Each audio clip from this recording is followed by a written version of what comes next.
Leslie and all the other faculty who've organized today's talk. I appreciate being invited. Thank you so much. My email address and Twitter handle should be visible to you, hopefully, in case you have any questions you don't have time for or want to have a discussion. My big focus today will be on those networks that we've been talking about, and really how those networks change lives during shocks. And one of the reasons this bothers me, or this interests me, you could say, actually comes from this image that you're looking at. This is at my old house, actually. This was on Canal Boulevard in New Orleans, Louisiana. This was taken after Hurricane Katrina came and destroyed our home and about 80% of the homes in New Orleans. You see those signs with spray paint were when it was checked by authorities to make sure that was no one still stuck inside right after the floods came through. So that was our home. After our home was destroyed, I began thinking a lot about this idea of shocks and disasters and recovery. And I wondered, what will it take, right, for us as a family, as a neighborhood, as a city, to bounce back after a major event like this? And we'll get to COVID-19 in a few minutes, but really the question is, how do we get through, how do we survive and thrive after a major event? Well, I'll tell you the first answer that I got, which was that preparedness, mitigation, recovery, those aspects of disaster response are somehow an individual argument, right? This is a very common thing you'll hear, whether in Japan, in North America. Japanese authorities often tell you the individual's responsibility, right, is to get themselves ready. This comes from Britain, where you got to get a kit ready to go. In North America, we have hoarders and preppers who have whole homes filled with food and MREs and all kinds of generators. So this is a pretty common argument that somehow getting ready for disaster, getting ready for a shock is the individual's responsibility. By the way, I should tell you, in no way was I responsible or ready for that disaster in Hurricane Katrina. The other end of the spectrum, though, from the individual, is the argument that the state will handle this problem. And of course, if you've been in Tohoku, Japan, over the last decade, after the 3/11 disasters, you know that Japan has several hundred kilometers of seawalls, like this image that we took up in Tohoku, which is about, as you see, about 6 obasans tall, around 10 meters or so, very, very tall seawalls. The government often tells people living nearby, you know, we've built these structures for you, right? You're ready to go. So you hear on one hand that preparation is an individual responsibility. You hear on the other hand, the government will take care of it. And today's argument that I'll be making is quite different. I'm going to argue that the real engine for recovery, what helps us survive and thrive during a shock, is neither the individual nor the state. It's really our networks, the people that we know, the individuals that we get along with. And there are 3 types of these connections out there in the world, what we call bonding, bridging, and linking social capital. Bonding social capital connects people who are quite similar, family, friends, kin, people who sound the same, speak the same languages. Bridging social capital, in contrast, is to someone that you don't know as well. Maybe through a club, maybe through a workplace or school. If you like to play bocce ball or opera, maybe you have a Facebook affinity group for cats or wine or whatever, right? Those groups give you what we call weak or thin ties, bridging ties. And where bonding and bridging ties are horizontal, linking vertical ties are vertical. That is to say, they give us a chance to connect to authority figures, individuals with power and the ability to make things happen. I'm going to argue that these 3 types of connections, bonding, bridging, and linking, matter especially during COVID, but even during other kinds of disasters as well. And let's start with why. During any major shock, tsunami, floods, volcano, COVID-19, you have the choice to stay where you are, to stay in a vulnerable place, or to leave that area and to go someplace else. We call this the exit or voice decision. Now, exit would be pretty obvious, right? If, for example, you're faced with a very expensive recovery, if you don't know people nearby, if you just moved there as a student, let's say, you feel no sense of place. So many individuals get up and go when a disaster, when a crisis strikes. We saw many people leaving, for example, urban centers in North America, leaving New York, for example, for upstate areas, leaving parts of Tokyo for less populated areas. So exit is pretty popular. So then why would you stay, right? If a disaster is coming or has come already, why would you want to use voice and stay in the area? If you feel a sense of connection to your neighborhood, if you feel this is your forever home, if you have children in schools there or you own a home, if there's a sense of place that keeps you there, you're much more likely to use voice. In our studies around the world, we've seen people with more bonding and bridging ties in their community, they tend to use voice during a shock. They stay where they are.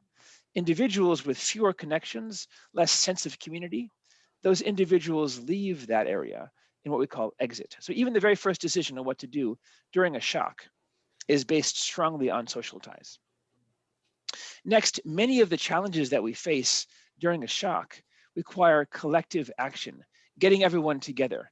If you've ever been at a faculty meeting or a club meeting, you know how hard it is to get everyone to show up in the same time at the same place to do the same thing. It's a collective action challenge. The reality is it's much easier, though, to work collectively if you have strong connections and trust with other people. If you've worked together in the past, if you know people's names and where they're from, if you've had conversations before that meeting happens, much easier to get people to consensus, even just to have the conversation. If you don't have those kind of ties, if you've never worked together before, collective action can be challenging. And many of the challenges we have during COVID-19, like wearing masks, for example, that's a collective action challenge, right? All of us, most of us need to get that, or vaccinations, most of us need to get that, right, for us as a society to move forward. So where we have stronger connections and more trust, collective action is easier. The final benefit that we get from these bonding, bridging, and linking ties is what we call informal insurance or mutual aid. Imagine during the shock, many suppliers that we would normally have access to, childcare, food and water, medical care, advice, many of them are shut down or closed. Maybe they're offline right now. Where can you get information, resources, and help? Well, ideally from neighbors, from people who live nearby, people in your community. If you've built relationships before the shock, much easier to knock on a neighbor's door and say, you know, I've got to go get my vaccine. Can you watch my kid when I'm out for an hour or two? Or I've got to go and get information about this flood recovery program. Do you want some help, right? Those moments are possible when we have those strong social ties. When we lack them, we don't get actual access to mutual aid. That's pretty general. I want to give you some very specific examples now from recent COVID and from even previous disasters where our social ties make a difference. One part of our studies have been about before the shock arrives, when we're telling people there's a bad thing coming, get ready for it, right? This is the evacuation stage. And if you look at this image I put up there, those red dots are the cell phone locations of individuals in Miami, Florida, just as Hurricane Irma is coming toward that area. And the government is saying, get out. The police are saying, please evacuate. The mayor and the governor are asking people to leave the area. And you see on September the 6th, September the 8th, those blue dots, people have left the dangerous area, the vulnerable area. They've gone someplace safe. The sad thing is a lot of people are still there 4 days later when the hurricane came. But the good news is some people left. So the obvious question first we should ask is, why do some people stay put in communities rather than getting out and fleeing to someplace safe? We studied over 1 million people's behavior using Facebook data, and we found something very interesting. Those individuals with more bridging ties, individuals connected to people outside friends and family, who got information from multiple sources, those individuals were willing to leave their homes early and stay away as the hurricane came through, then they returned. Individuals who didn't have those multiple sources of information, whose networks were much smaller and more constrained, those individuals didn't leave the area in time. So even before the disaster arrived, even as evacuation calls are going out, not everyone is paying attention. People are paying attention, though, with broader networks, with more diverse sources of information. That's before the shock. I want to give you now examples from Japan itself. As you know, over a decade ago, on March the 11th, 2011, there's a huge 9.0 powerful earthquake, followed by a tsunami around 20 meters, 60 feet or so, then a nuclear meltdown at Fukushima Daiichi. And here are some images from Tohoku as that huge tsunami came across. We know that more than 18,400 people were killed by the tsunami. That's a large number across those 140 villages. The good news across Japan's Tohoku region is that in many of the communities, no one was killed by the tsunami. The bad news for us, though, is that in some communities, 1%, 2%, even 10% of the population was killed by that event. That's what this image shows. So the good news is that big bar, that's people surviving in large numbers. The bad news are those smaller bars that we see with people killed up to 10% of the community. So the obvious question is, why did some communities in Japan have so few casualties and others have so many casualties? One of the first responses might be, perhaps the answer comes from the height of the tsunami, how powerful the wave was. So we tracked across 140 communities how powerful the wave was, and then the percentage of people that were killed in the tsunami. The interesting finding is we don't really see a strong connection. We have villages like Tanohata all the way to the right. We had a very, very high tsunami, but a low casualty rate. We have Rifu Natori Yamamoto with a relatively short tsunami, around 5 or 6 meters or even shorter, but a relatively high casualty rate. And Onagawa Rikuzentaka Utsuchi, again, relatively short tsunami with high casualty rate. So that by itself, the height of the tsunami does not explain what's going on. There are a number of things we could think about that might explain that, right? It could be protection from physical infrastructure, seawalls that we talked about a little bit earlier. It might be politics. Maybe certain communities in Japan along the coast supported the LDP, the powerful Japanese party in control, and other parties weren't supported. Maybe it's the height of the tsunami. Maybe it's demographics, or perhaps what determined survival in Tohoku during the shock came from the power of those connections. Perhaps communities with stronger ties to each other did better. And in fact, by the way, that's exactly what we found. Controlling for a lot of other factors, and I can share the paper with you if you want, the best predictor of survival came from stronger bonding ties in the community. Those communities worked together to save people before the tsunami arrived, whether elderly or infirm, whether children in schools, people were able to get there, help them out and get out in time. In communities with less trust, less interaction, fewer bonding ties, casualty rates are much higher. So we'd predict, for example, a very, very strongly connected village would have only around 1 in 1,000 casualties. In a community, unfortunately, with lower connections, we might see closer to 1 in 50, right? So that's even during the shock, things matter. How about in the recovery process? How did these social connections make a difference, these social capital? I picked 9 of those communities along the coast, and we measured them for 3 years after that tsunami and grouped them into slow, intermediate, and fast recovery times. We see some communities bounced back from very poor conditions to very high ones, like Ofunato, Yamada, Rikuzentataka. Others, like Namie, Futaba, and Okuma, didn't do as well. Minamisoma, Shinshin, Watari, a little bit slower. So why did some communities bounce back from this shock relatively quickly? Others seem to slow down. We've got some great images. This is Ishinomaki about a week or two after the tsunami, and then about a year after. See, all the debris is gone, the bricks are fixed, everything's normal again. This is outside Sendai, about a month, a year, and then 2 years. So we see cleanup going on. I want to tell you a story before I tell you the answer. I was traveling a lot in Tohoku, and I came across what looked like a bridge in a place I'll call Coastal City. This is an image of that bridge. It actually turned out to be not a bridge. It's a conveyor belt. What was happening here?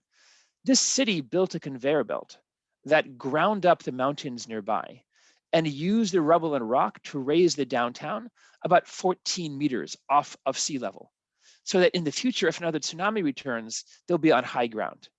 I wondered how this very small community of 16,000 people could afford a $230 million machinery like this, and then get even more money from the central government. And asking around, I learned that this community had very strong vertical ties, those linking social capital, to the Fukocho, to the recovery agency, and they were able to get aid other cities weren't. And this is pretty common, actually. Communities in Tohoku that had stronger levels of connections, in this case measured by the number of politicians, long-term daijin, people serving 6 terms or more in the LDP Knesset, in the LDP diet, those individuals were able to bring back more goods and more services for their hometowns. Communities with fewer of those supporters, with less tie to the central government, did not recover as well, holding constant many other factors. One more set of recoveries, then I'll get to COVID-19. We know that, of course, when you have a shock, mental health often suffers. So after the Fukushima meltdowns, we know there are many people who had to flee. 140,000 people had to flee from areas near the Fukushima nuclear power plants. And here are 6 patterns of mental health recovery. The top line, the row there, is what we call resistance or resilience. People bounce back pretty well after exposure and worries about radiation. The next level is people go through that shock of exposure and worry and get back to kind of normal. And the bottom level there, unfortunately, are what we call dysfunctional levels, where you might have PTSD or permanent anxiety after an event like that. So when Futaba, which is right near Fukushima, had these evacuation orders, we were lucky to be able to talk to members of that community as they fled across the country, and actually in some cases to other countries, and interview them over time and ask them about their mental health. With their permission, we were able to measure what helped them bounce back or not, what factors made a difference. So I'll begin by telling you, I thought that income and physical health would play a very big difference in mental health recovery. I figured if you have a lot of money, or you have very strong and you're out there running triathlons or whatever, then you'd be able to bounce back. The simple reality, as this image shows, is no level of income escaped the anxiety and worry that came with radiation exposure. And having good health didn't also make a difference. In fact, the only thing that was measurably different was people in bad health beforehand had worse mental health afterwards. So if being in good physical health and wealthy didn't make a difference, maybe you can guess the one factor that did: stronger social ties. Having neighbors nearby that you connect with, people that you can go through the same shock. Those individuals had far lower Kessler-6 or K6 scores over the last 10 years than individuals with fewer friends. So I tried to show until now, in a variety of large-scale disasters, how these ties matter. Let's look at COVID-19 for a few minutes. We're now in the midst, our lab has been doing a series of papers on COVID-19, both in North America, but also in Japan. We found very similar results to the other kind of studies that we've done, which is the following. Communities with stronger trust in the community and with stronger trust to decision makers, that linking ties, both of those types of communities did better than communities that are more disorganized or less connected and have less trust. And here's what happened.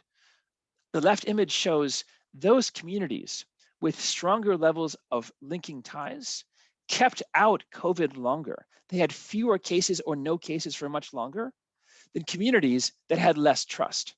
So for example, if your health authorities told you, please stay home, please physically distance, please wear a mask, please don't go to work, in communities across Japan and North America, where you believed them in those authorities, where you trusted them, and you followed those rules, you kept out COVID-19 from coming in and breaking out early. Now, most communities eventually did get some cases, perhaps through visitors or through some bad actors there, or some people just didn't know. Then what we found was the following. Communities that had stronger levels of bonding and bridging ties, they had lower positivity rates and lower death rates as well. That is to say, people who trusted their neighbors, who could coordinate, distributing masks, giving out food to the elderly in infirms, they wouldn't have to leave their area, providing assistance and advice to people who were worried or anxious, or helping people figure out childcare. Those communities that had that collective action, they had fewer test positivity in their community. And then even if people did get sick, because they had those connections nearby and connections to medical authorities, those communities also had fewer deaths. Pretty remarkable, actually, how consistent that was. So now let's think about this, right? If it's not individual preparation or the state that make a difference during a disaster, if what really makes a difference during a shock are the connections that we have, the social ties that we have, rather than building bigger seawalls or getting my own individual kit ready, my job should be to build resistance and resilience through building stronger social ties. Now I want to turn my last few minutes to thinking about what can we do as members of communities, as scholars, as people interested in networks. How do we build stronger ties? Maybe right now, for example, you have my email address, maybe you'll become a contact of mine after this, but we can do more than that. And hopefully you might recognize the guy with the red sweater there. That is Mr. Fred Rogers. Fred Rogers, when I was a kid, said to me every morning, Daniel, be a good neighbor. He didn't say Daniel, but he said to be a good neighbor. What does that mean? It means the very first responders, if there's a fire, if there's a heart attack, if there's a car accident, are typically not people in ambulances with uniforms on. It's not the Kidotai or the Keisatsu in Japan, right? It isn't FEMA in North America. The people who respond first to disasters are neighbors. Now that may be obvious to us, but if I ask you all on this call right now, how many of you can name 10 neighbors' first and last names? Now I'm sure you'd all raise your hands right now, right, and tell me that you could. The reality is in Tokyo, in Mexico City, and in New York, fewer than 1 in 7 of us can name our neighbors' first and last names, right? That means we actually don't really know them that well. So Mr. Rogers told us, be a good neighbor. The first line of defense against COVID, against tsunami, against any kind of shock is having people who live nearby who can help. Now, by the way, this idea is so powerful that now Australia has Neighbor Day. You can look it up. Neighbor, I think it's September, if I remember correctly. They were so convinced by this argument that we made that neighbors are important, and they have so many shocks in Australia. They have floods, they have fires, they have big purple spiders, they have biting sea anemone and spake, all kinds of stuff, right? So they decided to make a yearly day called Neighbor Day, when you're encouraged to get to know people who live nearby. That's the first level, getting to know a neighbor. One level up from the neighbor is the neighborhood. What about people who live a little bit further away? Individuals maybe a block or two. How do we build those bridging ties to individuals we don't know well yet? Well, in North America, we might have a block party. That's that image from my old place in Indiana, right? Where we close the streets to traffic, we bring out a bounce house for the kids, we get out a barbecue, we have some food together, right? In Japan, it might be a matsuri, right? In other countries, it might be a flag day or a field day or an athletic day. Any activities that we can do that bring people out of their homes to connect to each other, even during a COVID event. Yes, I've seen outside, for example, a number of events. People, for example, having outdoor barbecues very far away, walking together in parks 6 feet away, right? There are activities we can do even during COVID to build these up. And right now in San Francisco, they'll give your neighborhood $5,000 every year to hold a party. They call it Neighbor Fest. You can look it up as well, Neighbor Fest. And the idea was also they're convinced. They know that San Francisco was going to have a major shock in the next few decades, some kind of huge, probably earthquake. Now that earthquake will mean many people will need help, and the authorities can't be all over San Francisco. So they've asked communities to have these parties to get to know people who live nearby. Who brings the chips? Who brings the guacamole? Who's getting the barbecue, right? All those activities have to be organized. Even the process of organizing a party can build ties.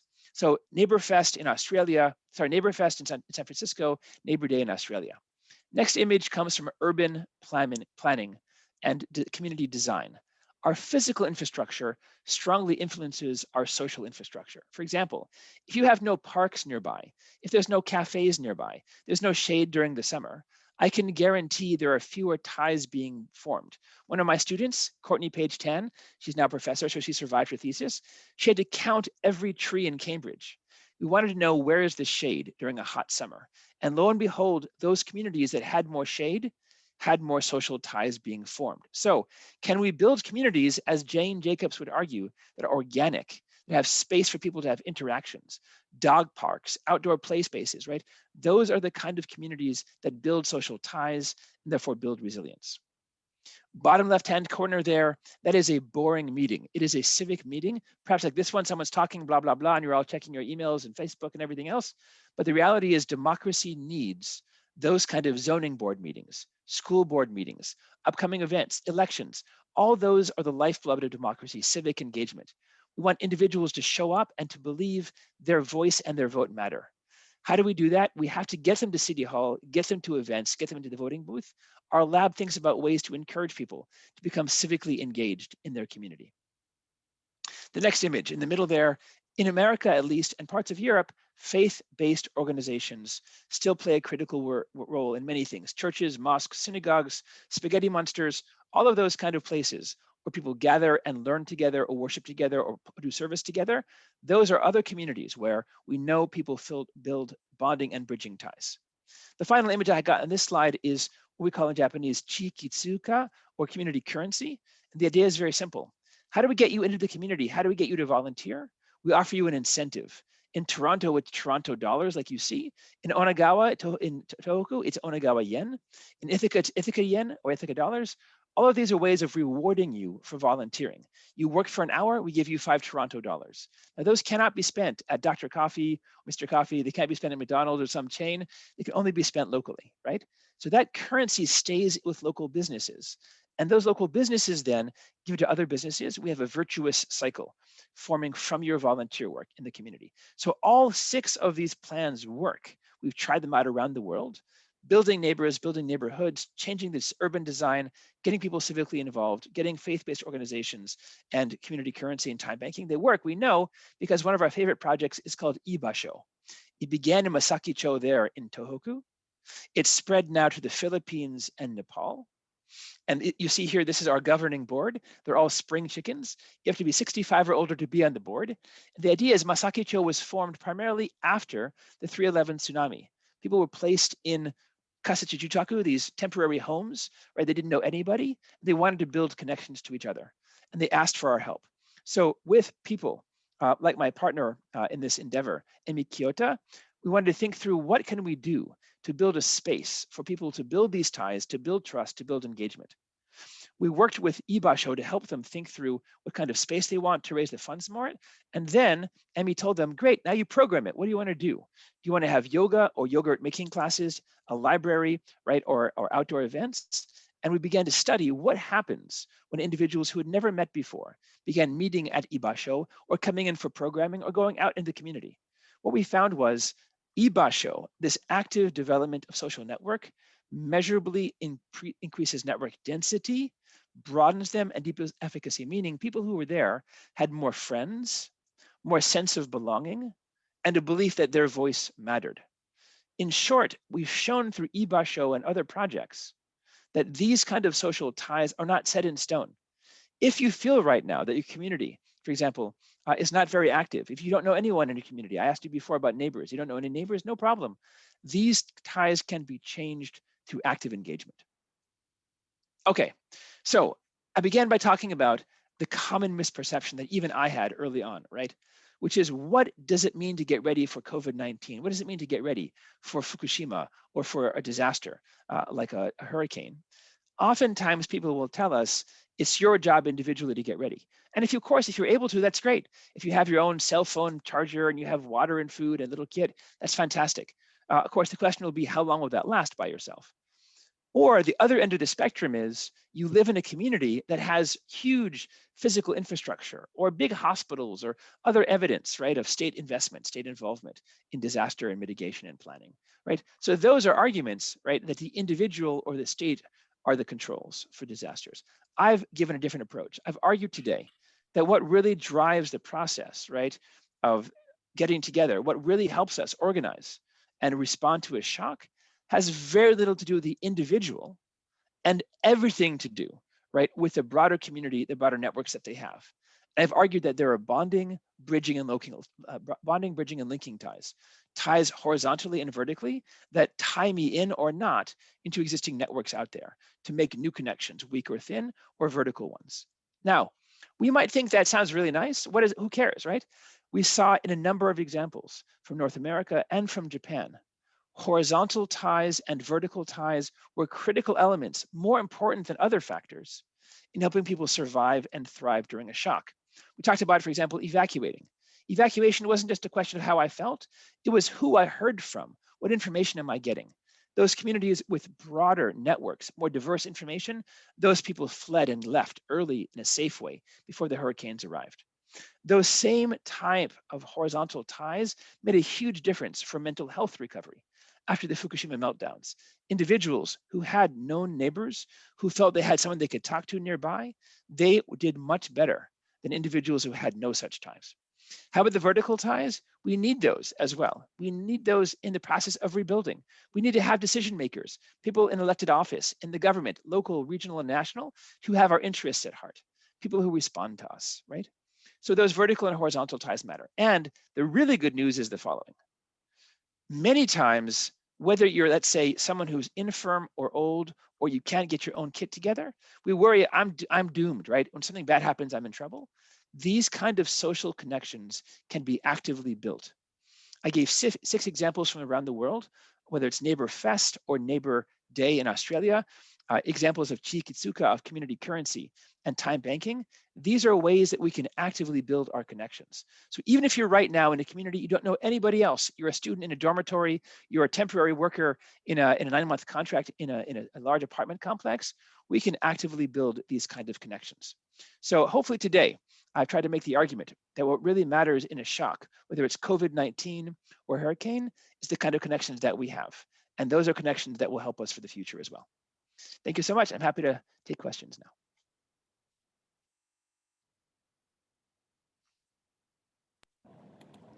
Thank you very much, Daniel, for your very inspiring talk. Boy, we really learned a lot. Thank you so much. All right, we're going to open the floor now for questions. We're going to give you an opportunity. Either you can raise your hand through Zoom's raise hand function, or you can type your question into the chat. Either way, you can. Do we have questions for Daniel?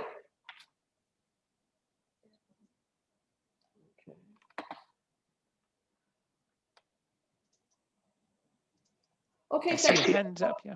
Yeah, thank you very much. Zanat, please go ahead and ask your question. Okay, good morning. Can you hear me?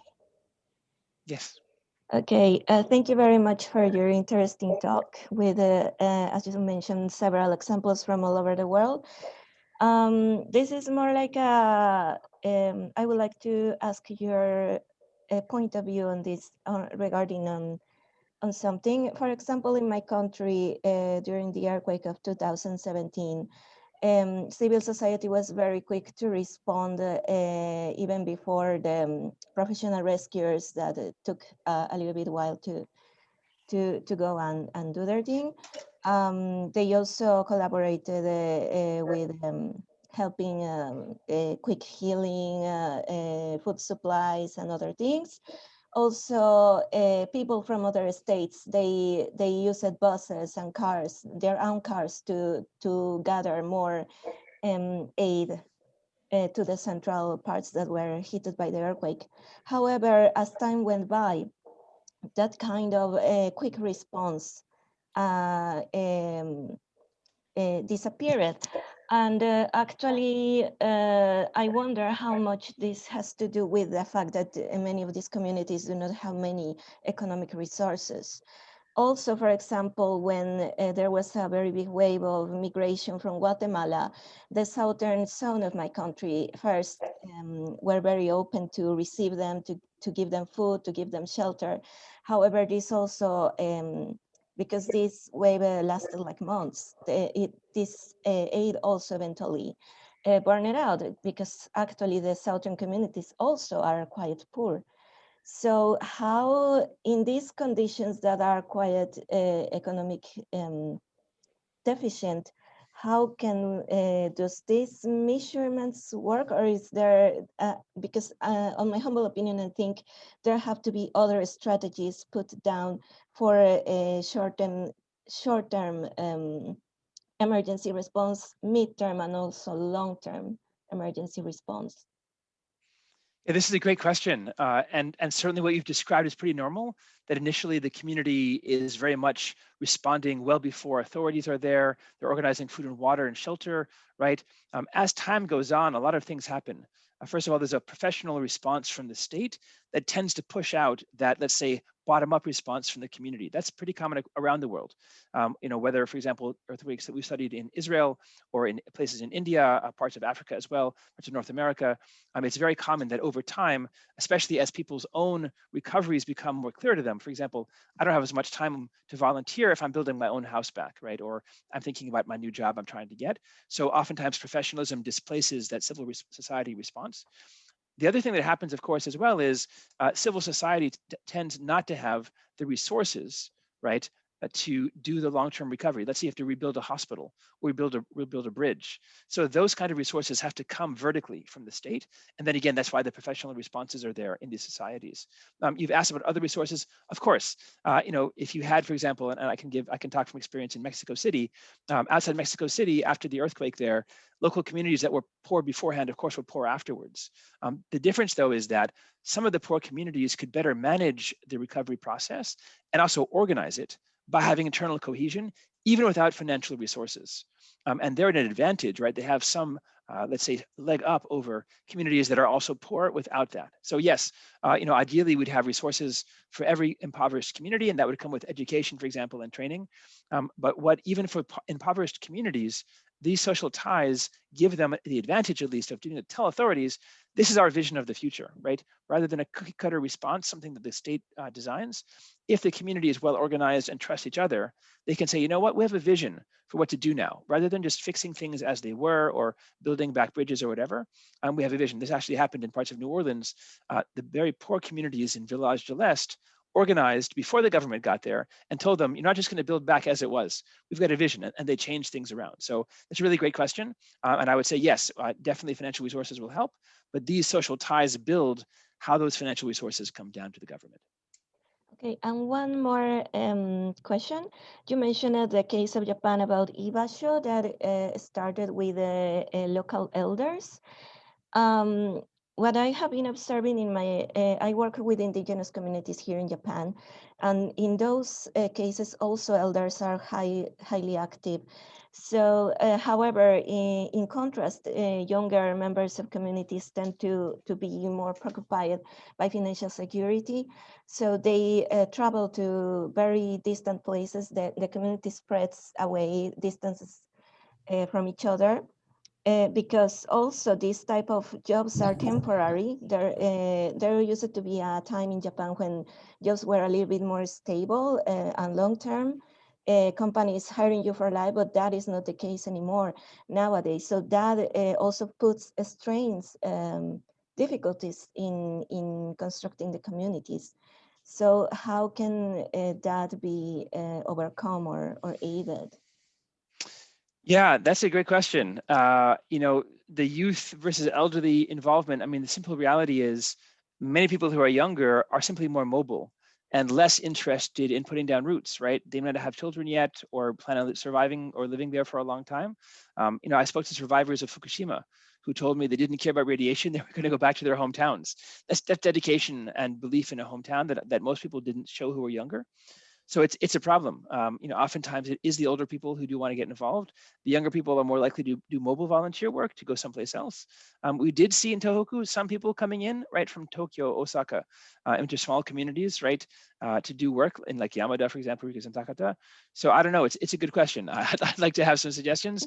I think here again we need to work on the culture of volunteerism. Do Japanese corporations and universities give time off for volunteer work? Are workers encouraged to leave Tokyo for a week to go volunteer in 311, or will they be punished? Are students given time off? I know there's a great scholar, Akiko Izuka, who's done some work on why volunteers in Japan come and they don't. For many people, it's the time of year. If they're on a vacation, it's much easier to volunteer. If they're not, they can't leave. And that's a big difference, really large difference there. So that's a good question. I'm not sure we have a great answer yet. Okay, thank you very much. Sure. Thank you very much, Sana, for your question. Okay, and we have another question from Manuela. Manuela, please.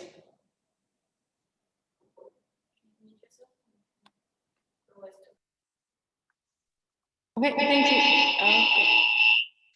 No.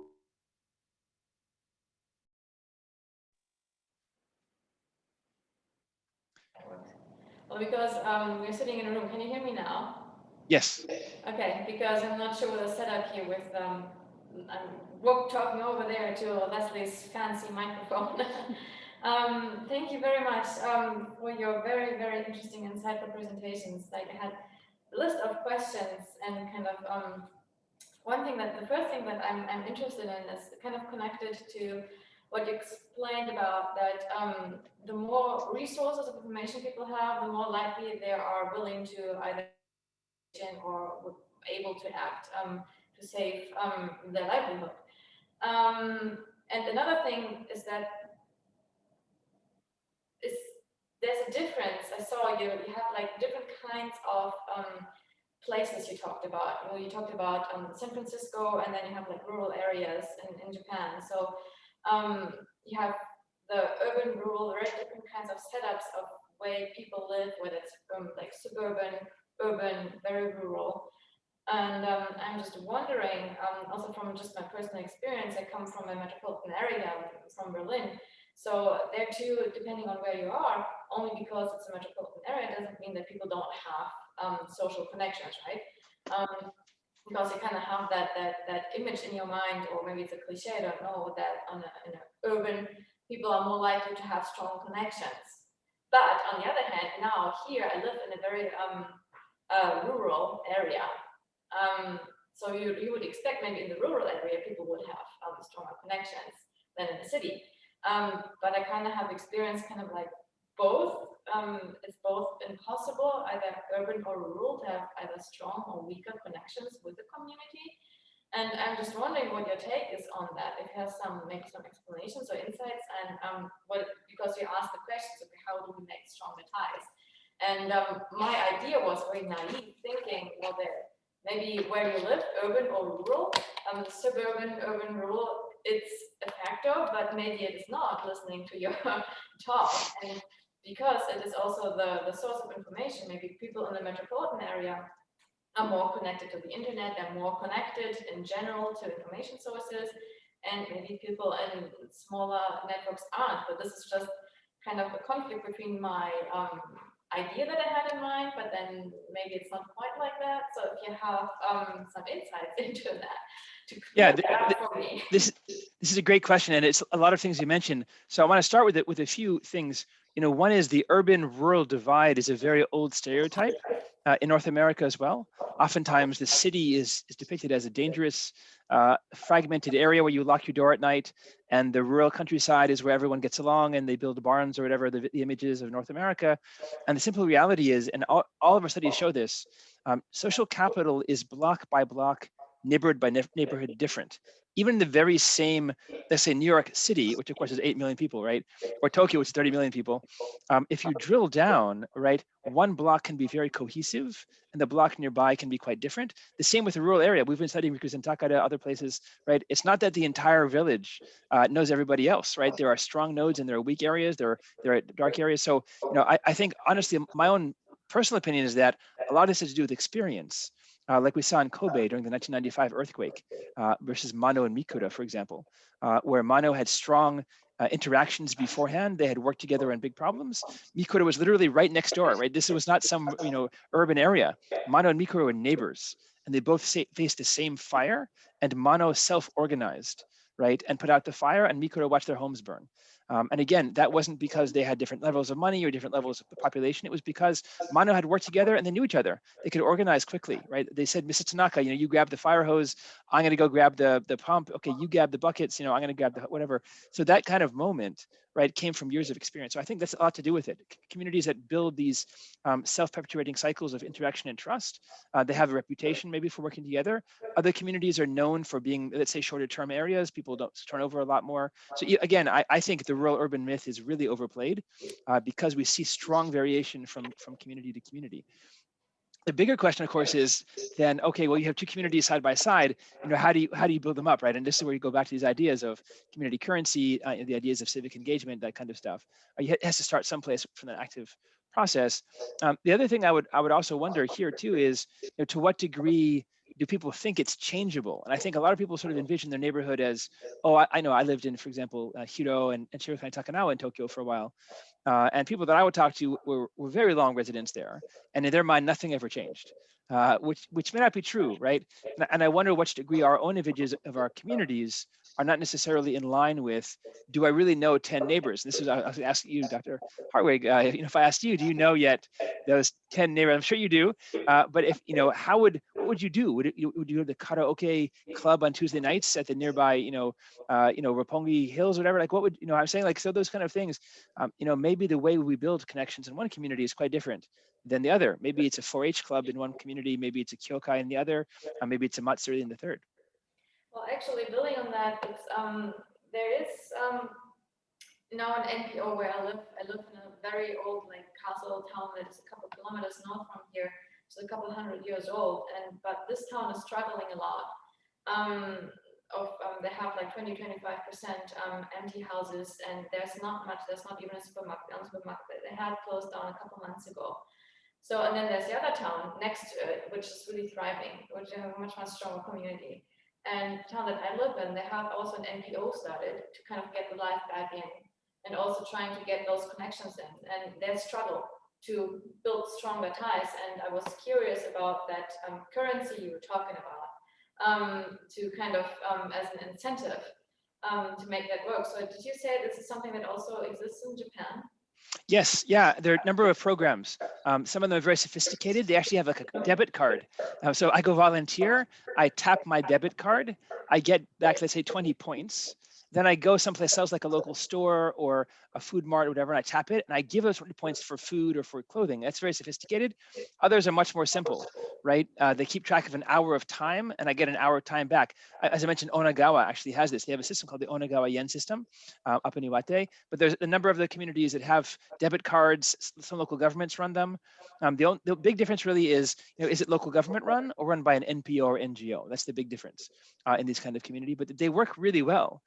One community in Australia had something like 18,000 volunteer hours. It was incredible number of hours, and it's a very small community. I mean, basically everyone, it sounded like, was out there painting fences and picking rocks off the street and taking kids to school. I mean, it was remarkable, and that was actually after an earthquake they had. That was after the earth. This is the Littleton community after the earthquake in New Zealand. So. You can see they make a big difference, but of course you need people to start giving their time, or people willing to say, I'll take an hour off from work or play or whatever else to get something back for it. Well, it's very interesting. We're definitely going to look into that because I'm very interested in how that actually works practically and whether that's an option for the NPO. Thank you very much. Sure, happy to talk about it. Okay, do we have other questions or comments for Daniel? Okay, Daniel, I have a couple questions. I'm interested in what you're finding, like the similarities and the differences between your long-term research involving the Fukushima earthquake and the tsunami, and as a discrete event. Okay, where the event happens, and then there's the focus on the recovery, and the recovery is enduring, as you know, and as you've talked about in your presentation today. Now, the COVID situation is quite interesting because it's not a discrete event. Okay, it's an event that is happening, and we don't know exactly when it's going to end, although we're starting to see things on the horizon soon. So the first question that I have is, could you tell us more about what you feel are the similarities and the differences here between these events and the ties? Okay, and does the immediacy or the fact that the 3/11 was, a discrete event, does that matter in your opinion? Yeah, this is a really interesting point, and we were not sure what we'd find with COVID-19. We didn't know, in fact, if we would see that COVID would be similar to or different than these 3/11 events. And what we actually saw was quite interesting.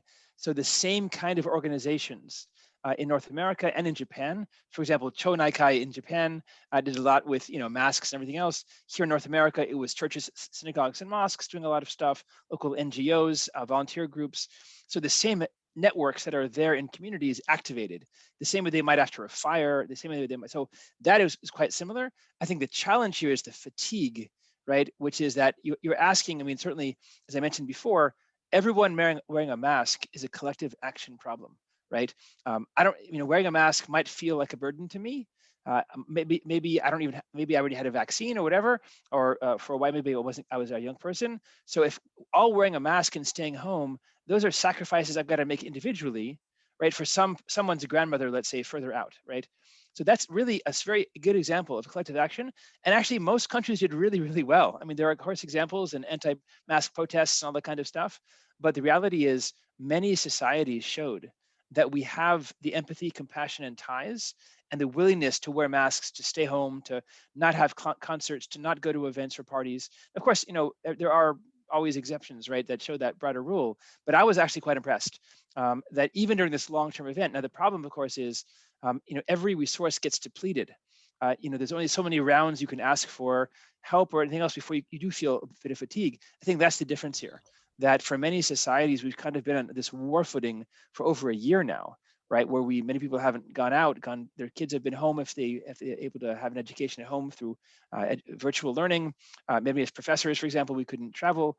Business people and other things had to cancel their trips. So I think after a while, you have those networks slowly get less energy, less motivation to be involved. I think that's the biggest difference. But again, we've seen this before. The reports we have for the 1918 flu pandemic are quite similar as well. That, there were some people who said, I don't want to wear a mask. There's a big fight over them for a while. Most of North America did wear masks for a while. Most around the world did. And still, again, civil societies, Red Cross, other organizations mobilized, right, with a lot of very important milestones actually in that first global pandemic of the 20th century. So I think in the sense, the structures are the same.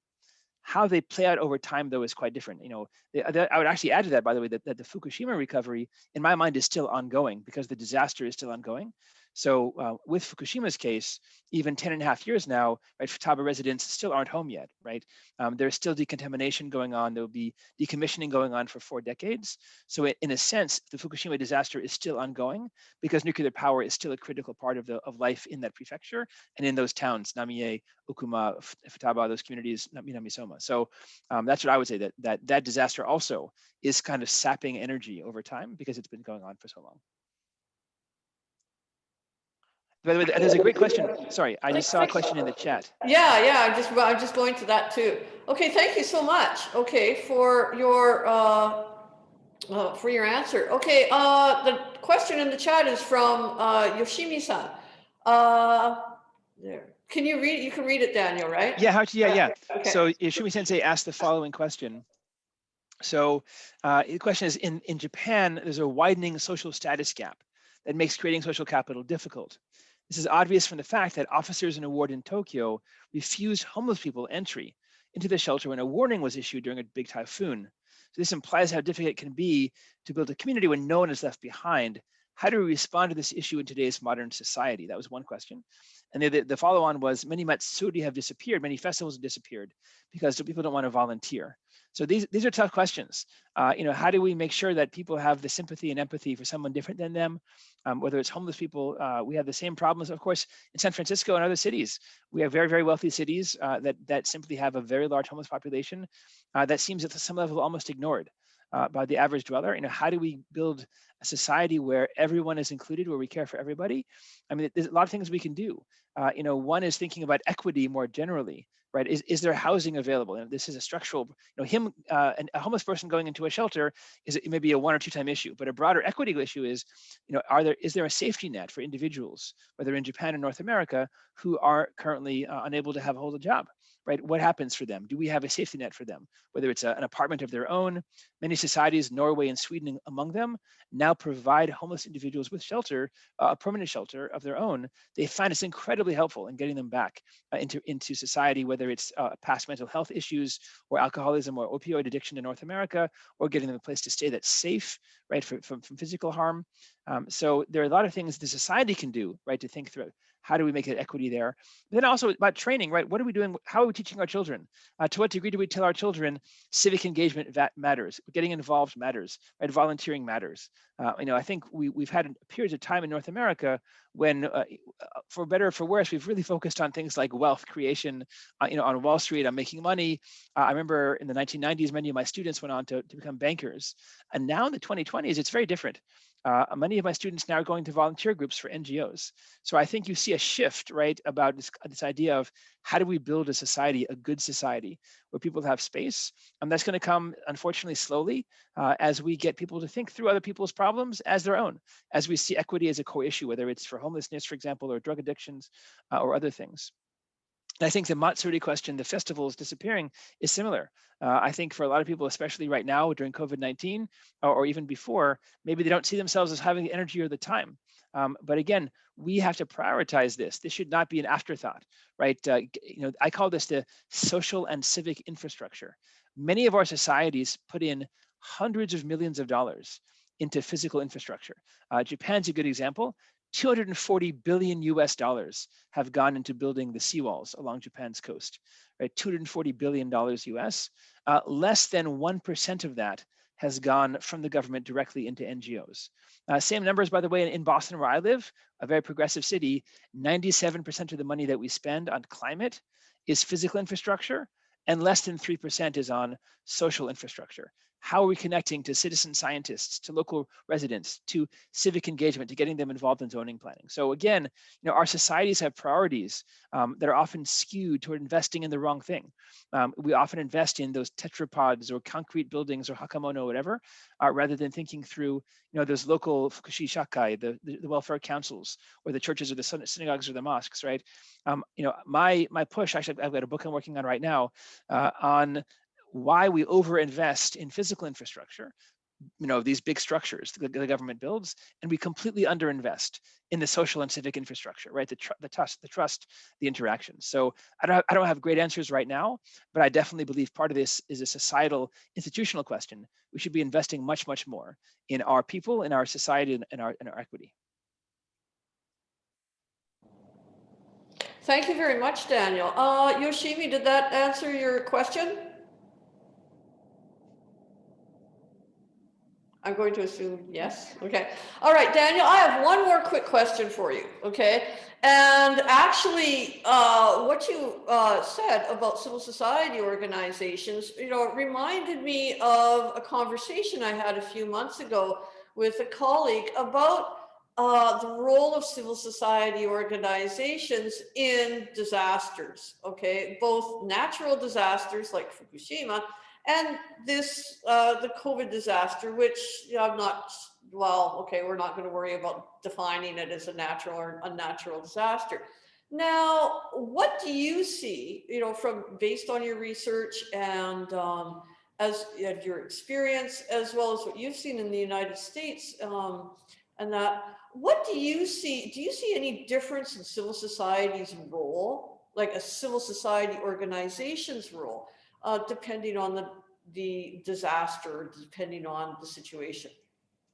So rules as in what they can do kind of thing, or rules as in how we encourage them? Yeah, because it seems to me like during this COVID-19 situation, it seems to me that everybody was sort of, well, you're on your own for this, okay, type of thing. And you have to, find ways of dealing with this. PTAs, for example, suspended meetings and things like, so you don't have these groupies or get-togethers, and even some, people who were unfamiliar with technology, didn't have Zoom or didn't have Teams or these ways of meeting and that. So, do you have anything? Do you have anything that you want to add about sort of like the role of civil society organizations? Yeah, absolutely. I mean, certainly COVID-19 and all the other things that have been going on right now, disasters around the world, civil unrest, certainly in North America, protests against police brutality and for civil rights and equal rights. That is a big part of our last year and a half as well. Different societies, definitely different rules. I would say something like this. I think there's a universalism to these kind of social ties, in that whether we're studying, for example, caste society in rural India, after the 2004 Indian Ocean tsunami, or parts of Xochimilco, Mexico, during the water shortages there after the earthquake, or New Orleans, Louisiana, the way civil society, the way these groups organize and mobilize is quite different, but you see the same patterns across society. So there's still bonding and bridging and linking ties in all of those societies I mentioned. And the roles of those connections are quite similar, right? So people who know each other, the bonding ties, right? They're there long-term, fewer resources. So yeah, at some level, I think what we've been seeing in our lab, the more research that we do, is across societies, even with different rules in place, right? Whether it's easy or hard to form an NPO like it is in Japan now, it's easier now than it used to be, still more complicated in Japan than in America. Here in North America, I could form a 501c3 corporation literally overnight, like it wouldn't take any work. Unlike in Japan, where I need to get a board member from the government, and it takes a lot of paperwork there. But you're still going to have unregistered organizations, right? There are plenty of unregistered Chonaikai, for example, in Tokyo, plenty of unregistered organizations, anti-nuclear groups as well, the Dachi Genpatsu groups. So yeah, I think what I would say is across societies and cultures, the same universal need to connect is there. And the same way that these vertical and horizontal ties play a role in India, North America, and Japan are the same they're going to play a role in Canada and Europe and South America. That is, there are certain broader universalities that human beings need to connect. And I think, if anything, COVID-19 has showed us, being on our room, being by ourselves, maybe for the ultimate introvert, right? Maybe it's going to be okay. But for a lot of us, right, there's a feeling now of getting back out into the world again, of connecting again, getting to concerts, getting to outdoor events, getting to those, signs of normalcy again. So I think there's a lot of energy right now in the world as these vaccinations come through to try and resume those normal social interactions. I think people will be okay, honestly, whether their schools or workplaces do that, but I think people are really feeling the need to get out and connect again.